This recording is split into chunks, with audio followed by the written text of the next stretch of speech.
C'est vraiment une bonne question, puis je vais soulever la réponse parce que je trouve ça super intéressant parce que c'est compliqué de comprendre comment ça fonctionne au début, je trouve.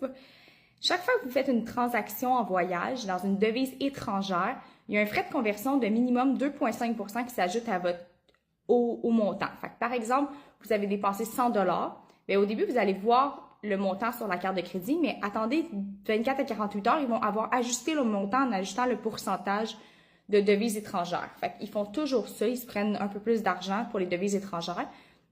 Pour ma part, on a pris une carte de crédit qu'on peut utiliser au quotidien ici, au Québec, mais qui est aussi super pratique en voyage parce qu'on voyage vraiment beaucoup. Donc, de ce que je sais, parce que je ne travaille pas dans des banques, je tiens à le stipuler, il y en a 3 que vous pouvez avoir. Il y a la American Express Or, elle a un frais annuel de 120 dollars.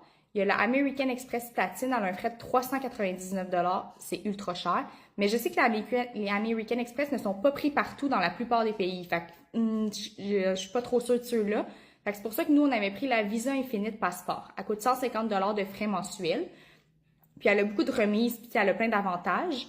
Donc, on avait pris celle-ci. Par contre, si vous ne voulez pas ouvrir un nouveau compte de crédit parce que vous avez déjà une carte de crédit que vous aimez ou peu importe, puis que c'est juste pour quelques voyages de temps en temps, mon application Coup de cœur, qui vient avec une carte de crédit que j'avais à l'époque, avant que là, je décide que c'est ça qu'on allait prendre, c'est l'application Wise. Fait que comment ça fonctionne, c'est que vous avez l'application sur votre téléphone et ils vont vous envoyer par la poste une carte de crédit. Ça va être vraiment une carte de crédit comme normalement, mais par contre, c'est une carte de débit.